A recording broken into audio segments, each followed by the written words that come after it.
Qui fa volar un estel sempre ha de fixar la mirada ben amunt, allà on s'acaba la línia que marca el camí del cordill.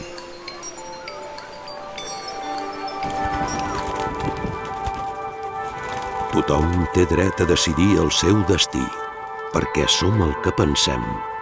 Les idees poden volar i els somnis es poden fer realitat.